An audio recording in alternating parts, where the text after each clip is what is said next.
Welcome to the Employer Content Show, part of the Talent Insight series brought to you by HireWell and Before You Apply. I'm your host, James Hornick. Joining me is my co-host from Before You Apply, the keynote speaker at this week's Talent Brand Alliance Summit, Nate Guggia. Not invited. Yeah. They're going to throw some shade out there. Oh, anyways, inside joke. All right. Today's segment, the biggest missed opportunity in talent acquisition. So you and I, we've talked about this a little bit. And the bigger thing is like I made, how this came up was I made a really tongue-in-cheek post about how inept pretty much the entire world is at using LinkedIn. And absolutely no one got the joke because they thought I was talking about some other website, because apparently it was harder for everyone to connect the dots, because I sometimes forget like how in the weeds we are with this stuff. Yeah. So, and I think we should bring it up maybe in kind of three, like there's what the opportunity is that everyone's missing. Okay. I know what everyone's going to say the challenge is and why we can't do it, but I have an easy how-to process and how actually it's really easy to do. And whatnot. And I also have I can speak from personal experience. I can share a little bit about what we've done in this exact area. And we're kind of doing it as we speak right now. So, so LinkedIn is the biggest missed opportunity is properly using content on a way that can get your hiring managers involved on LinkedIn. And let me build a case for this. So, you have to be, if you're talking top of the funnel awareness, where people get to know about your company to get interested, like you have to be where people hang out. And there's a reason why Facebook and Instagram are worth like almost $1 trillion. You know, it's like people hang out there. So companies are able to like put ads and organic content, whenever, in front of their target market to get like the amount of companies that have built their entire business off Instagram ads, right, is just astronomical, right? Like it's a real thing. But in like when you look at LinkedIn, right? So this is kind of the world with like who's on LinkedIn, like who hangs out on LinkedIn. Recruiters, salespeople, job seekers. So if you want to get in front of those three crowds and those three audiences, that's where they hang out for all intents and purposes, especially job seekers. Like there's 40 million job seekers a week hanging out on LinkedIn. Organic content is still huge on LinkedIn. It's not even still like it used to be really, really big maybe 2 years back, but it's still enormous compared to all the other social media sites and whatnot. Meanwhile, and this is actually the post I made today, this is me scrolling through my LinkedIn feed the other day just to prove the point of how bad and worthless it is. First 20 posts, a crappy ad, a useless poll, some self-congratulatory business post, Mike Winnett making a joke, which was great, by the way, about polls. Another useless poll, Chris Walker actually delivering some value with a pretty pointed video on demand gen. Another crappy ad, a link to a career site with no description, some dude selling his book, some guy talking about his kids. Another crappy ad, Mike Winnett complaining about YouTube. Anytime you get 2 Winnett posts in a day, that's actually a win. I shouldn't complain. Some crappy video memes, another worthless poll, another crappy ad, someone celebrating their work anniversary, some other self-congratulatory post, some bad faux advice, another crappy ad, and then photos of someone, what they did on their day off. Those are 20 posts. Like that's what they're feeding you nowadays. So, I don't know. It kind of seems like there's something missing. It kind of seems like if there's 40 million job seekers coming to a website, like maybe there's something people could be putting out there that's a little more relevant that builds their brand and their audience. Call me crazy. Yeah. Go ahead. So let me ask you the question, kind of load this one up. In the past year, we've been talking about content, employer stuff. What's the one thing that job seekers want to see that gets them interested? Yeah. Are you posing that question to me? Posing that question to you. It's not rhetorical. Yeah. I think I think we should break down what kind of job seekers too. I think like if we look at like passive job seekers, for example, they might be employed. They're always kind of looking. They get hit up a lot by recruiters. They want to see like how the people they'd be working with think. They want to see what they're building, how they approach different challenges. Just like smart people want to work with smart people. Kind of bottom line, they, and that's where like, when you're talking about, when you're scrolling through your feed, there's this like there's a lot of that, and there's not enough substance. And substance really stands out. It doesn't mean that it gets the most engagement, but it definitely builds the most trust. And if somebody can be showing up over time consistently, when these passive job seekers start thinking about, like, they get a message from a recruiter and they go, oh yeah, I follow that person stuff on LinkedIn who works at that company, I should probably take that call. Those dots start connecting. And I think, like, that's a real big opportunity. Yeah. I think of, like, half the people I follow who are actually good, I'd never heard of their companies before I started following them. Right. Yeah. And I think that I stole this idea from someone else. I was trying to remember who it was the other day. Like, the old idea that people don't quit companies, they quit managers. Yeah. But the opposite of that has to be, if you believe that, which is arguable, like, the opposite has to be true. People don't join companies, they join because of managers.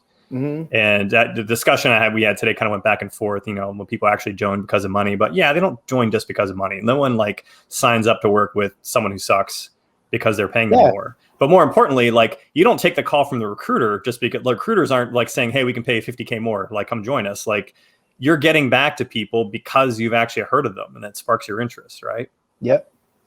I think that, and I guess I can talk a little bit about this. So I'll speak from experience on this one. We did a couple things over the past year. Like, the past year, you and I have been doing the show, been doing a show with Jeff Smith and whatnot. At no point was the intention, did we think, like, oh, this is going to help us hire.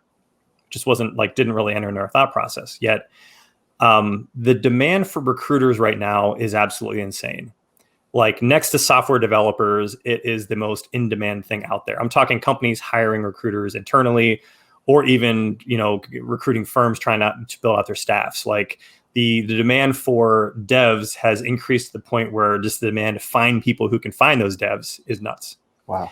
Yet we're now 60 people. We were just under 50, kind of coming out of, like, the end of last year. We've been able to make roughly a dozen hires since November, December or so. And it's come up in every single conversation, except for one, which was kind of funny. Of those dozen, like 11 of them, like, they all mentioned, I learned about you guys through the content and stuff you put out there.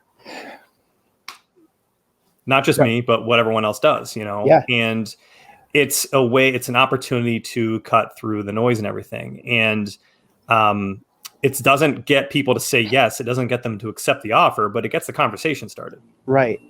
100%. Yeah.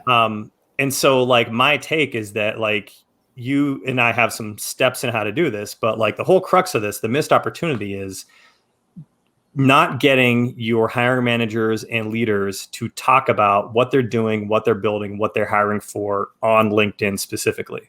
Yes. Because if you can make that happen, not just the same person, but if you can have the collective of your organization, the senior leadership, having some sort of general presence where on a regular basis, your organization is getting not just their recruiters bothering people with outbound messages, but actually, like, explaining people all the things they'd want to know before they apply out there in the collective consciousness. Yeah. A little bit of repetition, all of a sudden it's gonna be so much easier to hire. Yes. There's some objections here, and I cannot overcome them all, but if you have any thoughts, please continue. I do. I mean, no, it's just like, I feel like I'm just going to repeat what I've already said. I just, like, it's just the ability for your audience to just totally align and get bought in with the way that not just somebody at your company, but just the way that your company approaches things overall. It's just represented through an individual. It's like, it's so valuable. And, like, if we step out of, like, engineering roles, turnover's a real thing, like, it's so even if you have, like, hard to hire candidates who are, like, employed and, like, they're just passive onlookers, there's a good chance that, like, at some point they're going to be active. They're going to be, like, actively seeking employment. And it's just, I mean, dude, this is just like sales and marketing. It's like, you just want to be top of mind when that conversation's ready to happen. Yeah. I mean, we saw this like, you know, when layoffs happened at the beginning of COVID, but like it just periodically happens where like some of the smartest people in the industry are suddenly like unemployed and they're looking. And if you're hiring for that role, they're going to think of you first because you've just showed up saying really smart shit for a long time. Talk specifically about you guys though, because I know you've had the similar success that we did, like with your newsletter and everything else. Like with hiring? Yeah. Yeah. I talked a lot about like using like content as like the filter at the top of the funnel. It's kind of like this thing that I continually repeat probably too many times. But yeah, I mean, like when we were actively hiring, we did some creative things like we hit our own dog food where the content that we create for our clients, we also create for ourselves. We actually created it for ourselves first. Where like we interview team members and we ask them really pointed questions and we answered all the questions we know our candidates have literally before they apply. And we ran some like really strategic ads to a really niche newsletter that drove to that landing page, which had the content on it, which then filtered people to apply. But it was just like, it goes back to like, that's just like one way to showcase the people at your company and show like how they're thinking behind the scenes, you know? You just like, it's all like, James, what we're talking about right now is we're talking about like different versions of interviews, really. It's like, how can you move like the interview process up to the top of the funnel instead of gating it behind one-to-one conversations? It's like, how do you start scaling interviews and like really like the substance and the context and the humanness and the feel that are represented in these like one-to-one interviews? How do you just like turn that into different iterations of content? Yeah. No, I agree. And so let's dovetail into that. Yeah. Here's the objection. Here's what everyone says. This isn't doable. This is pie in the sky. No one has great mug, by the way. No one has the time for this. Hiring managers they're doing their job. They don't have time to like make content, all this other stuff. I understand the objection. It's BS. And here's why.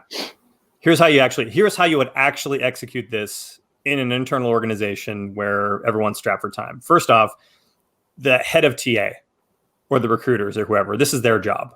It's their job to organize. Now, what I would say is that what you want to do a regular basis, you want to have conversations like you and I are doing over Zoom or whatever with your hiring managers, and you want to be asking these types of questions. What are you guys building? What sorts of people you need? Who's successful on your team? Like all these types of questions that any job seeker is going to want to know, or things that are just impressive, whatever.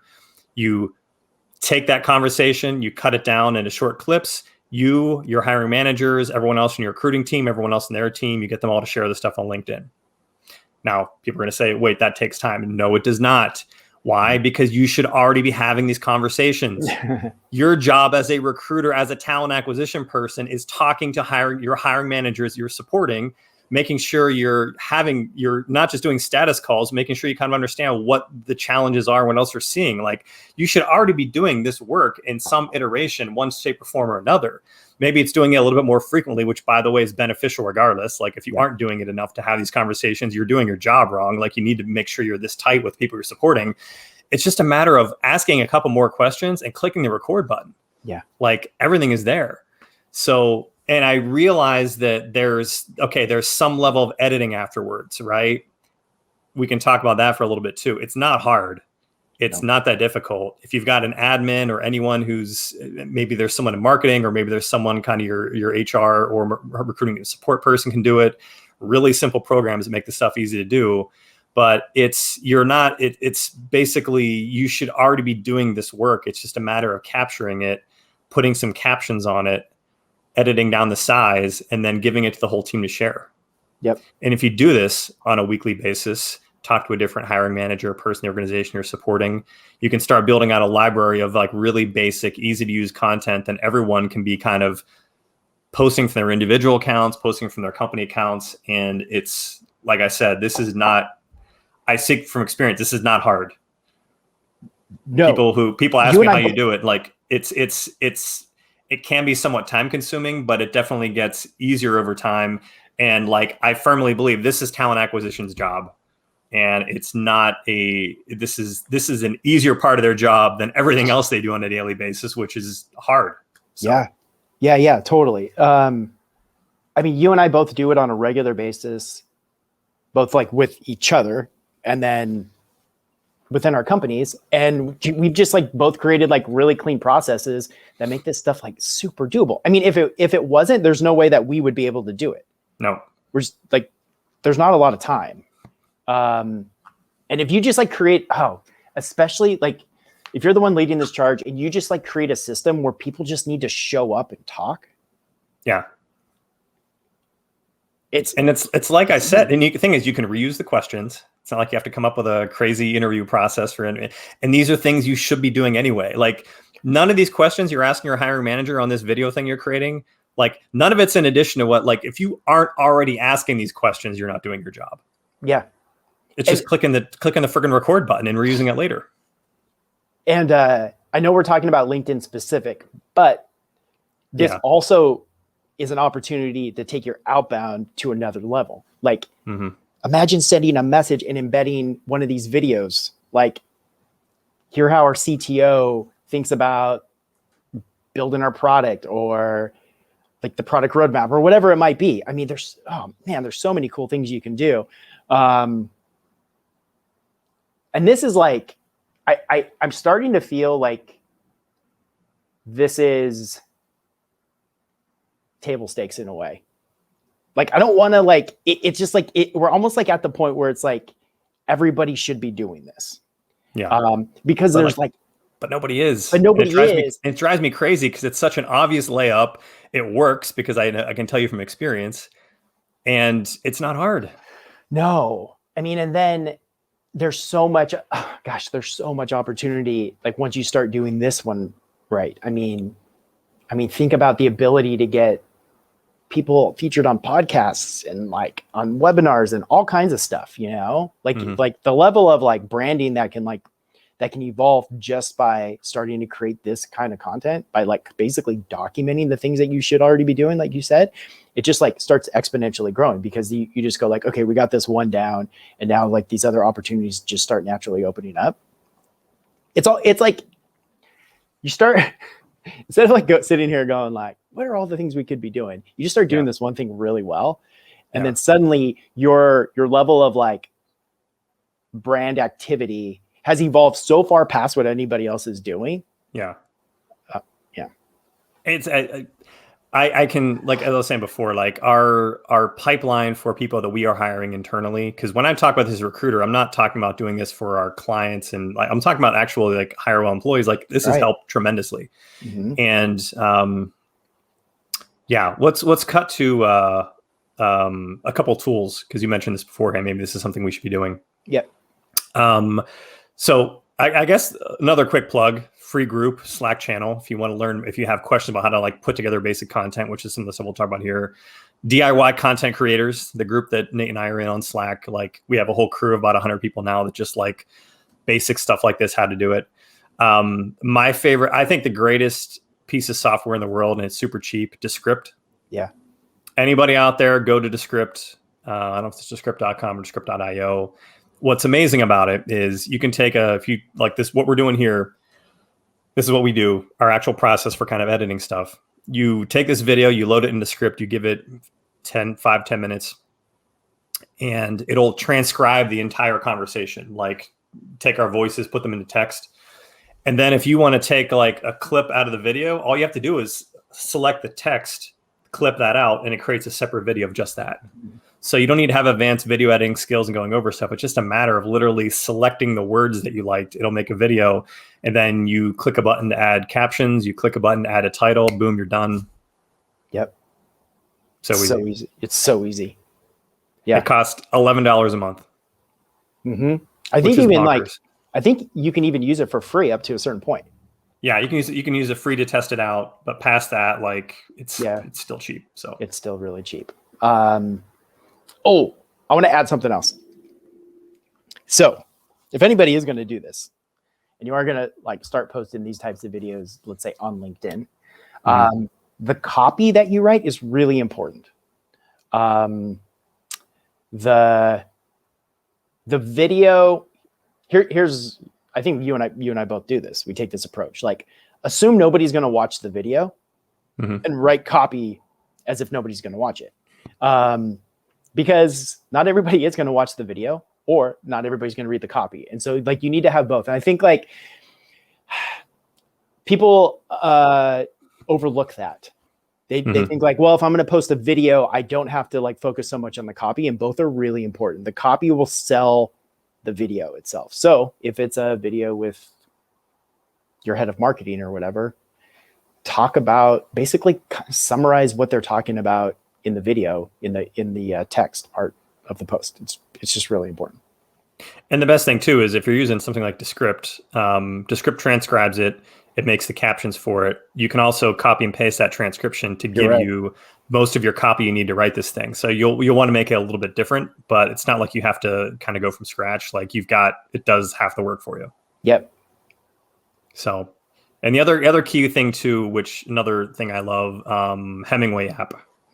So Hemingway.app. I think there is a downloadable part, but I just use the website. Me too. This is great. So Hemingway is basically, it's not like, it's not Grammarly. It's not a grammar app per se. It's a readability app, meaning most people write sentences that are too long or too awkward. So it gets you used to kind of writing choppy copy and cutting out unnecessary words. But if you just copy and paste it into the app, it will basically score it. It'll highlight the different areas, things you can cut out or things you should change. And I think Descript and Hemingway are really the only two things I use on any kind of regular basis. But anyways. Yeah. That's what I got. So in summary, I don't know if you have any other points you want to add on to this, but I can do the quick breakdown for anyone at the very end here. Do it. Yeah. So the quick breakdown is this. LinkedIn is dying for actually good content. There's 40 million job seekers on there every single week. All they want to hear about, if you want to stand out, is getting your leaders talking to them and telling them something relevant about what your company's doing and why they're hiring. Not recruiters, actual leaders in the company. Doing this is easier than people think, because if you're a leader in talent acquisition, you should be having these conversations with those leaders anyway. It's just a matter of recording them, maybe asking a couple specific questions, and then using some really cheap and easy to use apps to clean it up, and then giving yourself some video content for you and your team and that leader to put on LinkedIn. If you can do that on a repetitive basis consistently, you will get way more applications for all these positions that are so difficult to fill. That's it. All right. All right. That's a wrap for the Employer Content Show. If you want more of what Nate and I have to say, you can subscribe to the Hire Well channel on YouTube, where we have a playlist of all of our episodes, and the Talent Insights podcast, which is available on Apple Podcasts, Google Podcasts, Amazon, and Spotify. Nate, thanks again as always. All right, man. Everyone out there, see you soon.